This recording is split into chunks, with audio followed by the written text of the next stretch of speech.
अस्सलामुअलैकुम and welcome class. मैं हूं आपका टीचर सैयद बख्त। आज हम स्टार्ट करने जा रहे हैं 9th मैथमेटिक्स चैप्टर 1 को। अगर हम स्टार्ट पे देखें तो रियल नंबर्स के बारे में काफ़ी डिटेल से एक्सप्लेनेशन दी गई है, उसकी हिस्ट्री भी बताई गई है, तो उसे पढ़ लीजिएगा एक दफ़ा। अच्छा होता है एक दफ़ा रीड आउट कर लेना। मैं उसको थोड़ा एक्सप्लेन से करवाने लगा था जो हमारी एक्सरसाइज है, तो मुझे अचानक ख्याल आया कि पहले आपको आइडिया तो होना चाहिए कि रियल नंबर्स को हमने कहाँ से इनको इकट्ठा किया गया, क्योंकि रियल नंबर्स की आगे दो कैटेगरीज हैं, सब categories, rational numbers and irrational numbers. और रैशनल नंबर को तो आप जानते हो ना, अपना बचपन वाला रैशनल नंबर जिसको हम फ्रैक्शन में लिख सकते हैं। अगर कोई 3/4 लिख दे तो हम कहेंगे जी ये रैशनल नंबर है। 1/3 लिख दे, 22/5 लिख दे, कुछ भी जो बटे में फ्रैक्शन में लिखा है हम उसे कहते हैं वो रैशनल नंबर है। और जो सिंपल वे में लिख दिया जाए 5 4 3 2 1 कुछ भी ऐसा सिंपल सा नंबर 10, तो उसे हम कहते हैं ये हमारा इरेशनल नंबर है। बट आगे इंटरेस्टिंग खेल शुरू होता है, तो मैंने इसीलिए ये सोचा कि पहले आपको ये अच्छे से समझा दूं और फिर ही हम एक्सरसाइज की तरफ जाएं, कुछ एग्जांपल्स भी कर लें। So without adieu let's get started.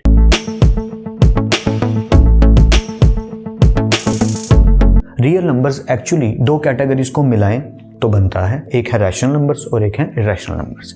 Rational number वही जिनको हम सिंपल वे में फ्रैक्शन में लिख लेते हैं, 1/4 9/2, कोई भी ऐसा नंबर जिसको फ्रैक्शन में लिखा जाए उसे हम रैशनल नंबर कहते हैं। और जो सिंपल नंबर्स हैं 10 5 2 कुछ भी, उन्हें हम क्या कहते हैं, इरेशनल नंबर, क्योंकि वो फ्रैक्शन में नहीं लिखे हुए। अब आगे मजे का काम शुरू होता है कि इसकी आगे सब कैटेगरीज भी हैं। जी हाँ बिल्कुल, और उनको ही हमने आज समझना है। रैशनल नंबर की फर्दर दो कैटेगरीज हैं, एक को कहते हैं टर्मिनेटिंग नंबर सिस्टम और एक को कहते हैं नॉन टर्मिनेटिंग। और नॉन टर्मिनेटिंग के अंदर ना दो कैटेगरीज आती हैं। जी हाँ, नॉन टर्मिनेटिंग के अंदर दो कैटेगरीज आती हैं। एक नॉन टर्मिनेटिंग होता है रैकरिंग नंबर सिस्टम और एक नॉन टर्मिनेटिंग होता है नॉन रैकरिंग नंबर सिस्टम। तो यहाँ पे अच्छे से ये समझना है कि जो रैकरिंग होता है वो एक्चुअली रैशनल नंबर कहा जाता है उसे, और जो नॉन रैकरिंग होता है उसे इरेशनल नंबर कहा जाता है। सर थोड़ी खिचड़ी पक रही है, नो प्रॉब्लम, अभी समझ आएगा तो समझ अच्छे से आ जाएगा, मजा आएगा। शुरू करते हैं। तो मैं एक एक करके सबको समझाऊंगा और एंड पे हम इन सबको इकट्ठा कर देंगे तो हमारा रियल नंबर्स वाला सेट कंप्लीट हो जाएगा। ओके, सबसे पहले फर्स्ट कैटेगरी से शुरू करते हैं। टर्मिनेटिंग नंबर सिस्टम क्या होता है? देखो, टर्मिनेटिंग रैशनल का मतलब क्या था? फ्रैक्शन में नंबर। ये देखो, ये फ्रैक्शन में लिखा है 1/4, तो मैं सॉल्व करके दिखाता हूँ, फिर समझाने में मुझे भी आसानी हो जाएगी। तो जल्दी से सॉल्व करते हैं 1/4 को। अगर मैं इसे डिवाइड करूँ तो 1 भाई साहब इधर आ गया और 4 इधर आ गए, तो 3 4 क्लास वाला काम याद होगा आपको। अब 1 को तो 4 पे कर नहीं सकते, तो हम यहाँ पे खुद से डेसिमल ले लेते हैं 0 पॉइंट, और यहाँ साथ 0 ले लेते हैं। ऐसे ही करते होते सर, या सो 4 2 द 8, आई थिंक समझ आ गई होगी आपको।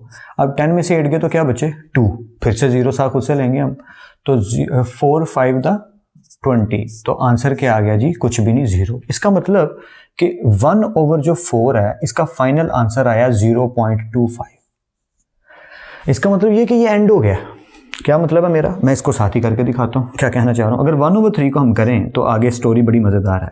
3 आ गया इधर और 1 आ गया इधर। ओके, अब 1 को कर नहीं सकते 3 पे, तो फिर स्टोरी वही, 0 इधर ले लिया और यहाँ ले लिया 0 पॉइंट। नाउ 3 3 द 9, ठीक है, 10 में से 9 गए, 1 बचा। अब 1 का फिर वही इशू, 0 साथ खुद से आ गया, 3 3 द 9, फिर 1 आ गया, फिर वही इशू। अब फिर 0 ले लिया, 3 3 द 9, और फिर 1 आ गया, फिर वही इशू। इसका मतलब ये हमने देखा कि ये एक पैटर्न है, एंड नहीं हो रहा, चलता जा रहा है, चलता जा रहा है, जय जाल। तो ऐसा रैशनल नंबर जिसको हम डिवाइड करें और उसका एंड ना हो रहा हो उसे कहते हैं नॉन टर्मिनेटिंग, और जिसको डिवाइड करें और उसका एंड हो जाए उसे कहते हैं टर्मिनेटिंग। ये पहले दो सादी सी बातें याद कर लेनी। क्या? एक ऐसा नंबर जिसे हम डिवाइड करें तो उसका एंड हो जाए उसे कहते हैं टर्मिनेटिंग नंबर सिस्टम, और ऐसा नंबर जिन्हें डिवाइड करें और एंड ना हो उसे क्या कहते हैं? Non terminating number system. ठीक है, मैंने लिखा भी ऐसा ही कुछ, finite number of digits after decimal, finite number of digits after decimal, infinite repeat pattern. अब ये बात मैं आपसे डिस्कस करने लगा। अगर आप देखो तो एक पैटर्न कंटिन्यू हो रहा है। अगर मैं 1 के साथ 0 लूंगा, फिर 3 3 द 9 आएगा, फिर 10 में से 9 माइनस करेंगे, फिर 1 आएगा, फिर 0 लेंगे, तो ये एक पैटर्न चलता जा रहा है।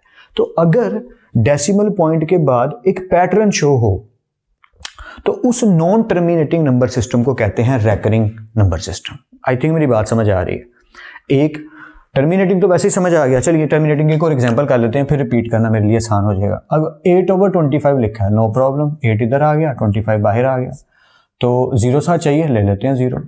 तो 25 3 दा 75, नीचे क्या बचा जी 5 बचा, तो 5 के साथ 0 ले लेते हैं, तो 25 2 दा 50, लीजिए इसका भी एंड हो गया। इसका मतलब 0.32 आंसर आया इसका, 0.25 आंसर आया इसका। इसी तरह 4/5 है, मैं जल्दी से आपको बता देता हूँ। 4/5 यहाँ 0 साल से खुद से ले लिया, 0 पॉइंट ले लिया, एंड 8 5 दा 40, लीजिए ये तो यहीं पे खत्म हो गया, एंड 0.8 आंसर आ गया 4/5 का। तो बात क्या है, ये एंड हो रहे हैं, तो ऐसे नंबर जिनको हम डिवाइड करें और वो एंड हो जाएं उन्हें कहते हैं टर्मिनेटिंग नंबर सिस्टम। अब नॉन टर्मिनेटिंग दो क्यों है भाई, इसको भी नॉन टर्मिनेटिंग कह रहे हैं, इसको भी नॉन टर्मिनेटिंग कह रहे हैं। बस मैंने उधर डायरेक्ट लिख दिया नॉन रेकरिंग और इधर लिख दिया रेकरिंग। इसके ऊपर चलिए लिख देते हैं आपकी आसानी के लिए कि नॉन टर्मिनेटिंग को ही कहते हैं, लेकिन नॉन टर्मिनेटिंग की दो कैटेगरीज हैं, ठीक है। तो नॉन टर्मिनेटिंग नॉन रेकरिंग क्या होता है और नॉन टर्मिनेटिंग रेकरिंग क्या होता है, इसमें एक ही फर्क है, अगर डेसिमल पॉइंट के बाद एक पैटर्न शो हो, रिपीट करने लग जाए वैल्यू, ठीक है, तो उसे कहते हैं रेकरिंग। और अगर पॉइंट के बाद वैल्यू सेम ना हो, बात समझ रहे हैं, वैल्यू सेम ना आए, तो इस सिचुएशन में कहते हैं नॉन रेकरिंग। मैंने इंग्लिश में लिखा भी हुई है, infinite repeat pattern after decimal, खुद से लिख लीजिएगा after decimal, infinite repeat after decimal, infinite repeat after decimal उधर भी और इधर भी, but do not repeat values, इधर वैल्यूज रिपीट नहीं हो रही है अगर आप पैटर्न में देखो। अब आप कहेंगे सर ये तो एक एग्जांपल हो गया, आगे चलते हैं, आगे चल जाते हैं, नो प्रॉब्लम, आप देखिएगा गौर से। ये आ गया हमारा 1 अंदर 6 बाहर, तो 0 साथ ले लेते हैं, 6 1 दा 6, क्या बचा जी 4 बचा, ओके, तो 0 खुद से आ गया।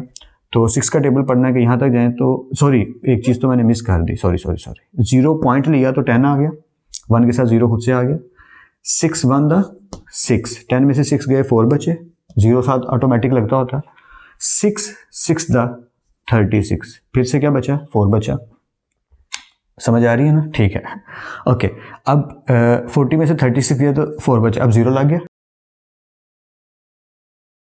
सो फिर से 36 आ गया, इसमें से फिर से माइनस करेंगे, फिर से 4 आ जाएगा, फिर से 0 साल लग जाएगा, 4 और 6 6 था 36 और फिर से 4 आ गया, so it's keep repeating it, आप देख रहे हैं। तो ऐसी सिचुएशन में हम कहते हैं कि ये नॉन टर्मिनेटिंग और रेकरिंग है। तो इसका आंसर लिखने का तरीका क्या होगा, क्या हम ऐसे लिखेंगे आंसर के 6 6 6 6, नो, ये इंटरेस्टिंग है। तो इसका आंसर लिखने का तरीका है कि अगर 1/3 का मैं आंसर लिखूं कि 0.33333, तो ऐसे नहीं लिखूंगा, मैं लिखूंगा 0.3 और 3 के ऊपर डाल दूंगा डैश एक बार, इसका यही मतलब है, ये हमें सिखाया गया है, ठीक है। वैसे ही 1/6 का जो आंसर आया है वो क्या आया है 0.1, सॉरी 1 आएगा पहले, 0.1 और 6। अब आप देखें तो रिपीट सिर्फ 6 हो रहा है, ठीक है, 1 नहीं, तो सिर्फ 6 के ऊपर बार आएगी जी, ये बात आपने याद रखनी है। ऑलराइट, कंटिन्यू करते हैं, डस्टर से मैं थोड़ा इरेज कर दूं इसको, फिर हम अगला पार्ट भी करेंगे और टॉपिक को खत्म करेंगे। ऑलराइट, 4/9, पहले तो मुझे पता है इसका आंसर क्या आना, लेकिन आपकी तसल्ली के लिए पूरा करना जरूरी है। तो 0.0 आ गया, 9 को किससे मल्टीप्लाई करेंगे 40 आ जाए, तो आप पता ही है 4 9 दा 36 यार, हाँ वही वाली बात, बचपन वाली, फिर से 4 आ गया, ओके 0, सो फिर से भाई 4 9 दा 36, फिर से क्या आ गया 4 आ गया, 4 9 दा 36, तो ये सिलसिला जारी है, ठीक है। तो इसका फाइनल आंसर क्या होगा 0.4 और 4 के ऊपर आ गई डैश। आई थिंक आप बात को सही से समझ पा रहे हैं, कहीं डाउट हो तो वीडियो को पीछे करके आप देख सकते हैं। अच्छा, इसकी भी बात कर ही लेते हैं, नॉन रेकरिंग की एग्जाम्पल क्या होगी। वैसे तो सबसे ज्यादा जो कॉमन एग्जाम्पल है, बुक में भी यही दी गई है, वो ये है square root 2 1.41 4213 5623 7309 and so on. There is no any pattern, कोई पैटर्न नहीं है, कोई दिख ही नहीं रहा कि रिपीट हो रहा है कुछ। तो एक एग्जांपल मैं ज़्यादातर खुद से करवा देता होता हूँ, वही मेरे माइंड में आ रही है तो मैं वो ट्राई कर लेता हूँ। जैसे 25 को अगर हम 7 पे डिवाइड करें, अज्यूम कर लेते हैं, देखते हैं क्या बनता है, काफ़ी टाइम हो गया इसको किए हुए। तो 7 3 दा 21, क्या बचा 4 बचा, ओके। अब डॉट लगाना पड़ेगा क्योंकि 7 तो छोटी वैल्यू है, 7 बड़ी वैल्यू है, 4 छोटी, 0 आ गया। 7 5 दा 35, ऑलराइट, क्या बचा 5 बचा, ओके। फिर से 0 साल लग जाएगा। 7 7 दा 49, ओके। फिर क्या बचा 1 बचा, अच्छा जी, फिर साथ 0 लग जाएगा।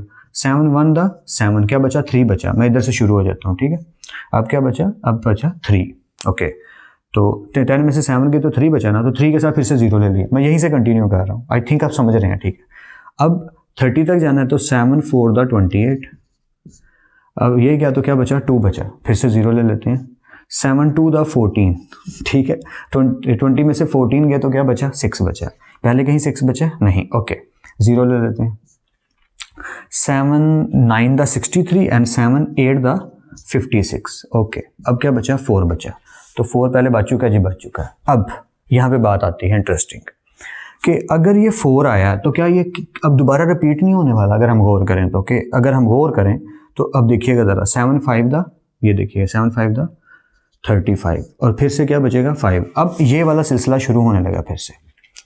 तो अब आपने गौर किया कि ये तो 5 7 1 4 2 8 5, यानी कि इतना हिस्सा 5 7 1 4 2 8 ये रिपीट होगा। इसका फाइनल आंसर यही होगा।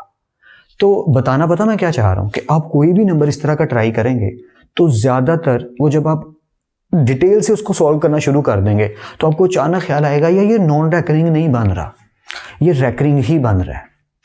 तो क्लास में ये थोड़ा सा झिझोड़ना ज़रूरी होता है कि ज़रूरी नहीं है कि आपने 4-5 नंबर तक ट्राई किया और आपने सोचा हो गया, ये तो नहीं रिपीट हो रहा।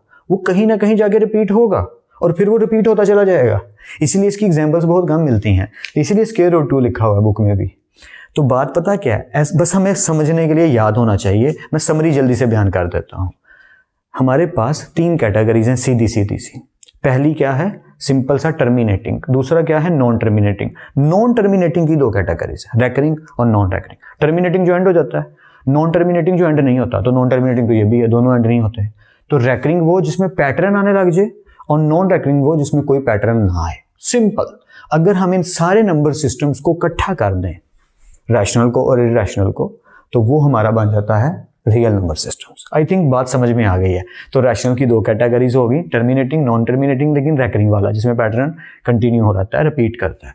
जिसमें पैटर्न रिपीट नहीं करता वो हमारा नॉन रैकरिंग होता है, उसे हम इरैशनल नंबर में गिनते हैं। और रैशनल और इरैशनल का अगर यूनियन ले लें तो रियल नंबर सिस्टम आता है। आई थिंक सो आपको कुछ ना कुछ समझ जरूर आ गई है। नेक्स्ट क्लास में हम इसकी एग्जाम्पल 1 करेंगे जिसमें यही टॉपिक दोबारा से रिपीट होगा और इंशाल्लाह आपको बहुत अच्छे से समझ आएगी। मैं उम्मीद करता हूँ समझ आएगी।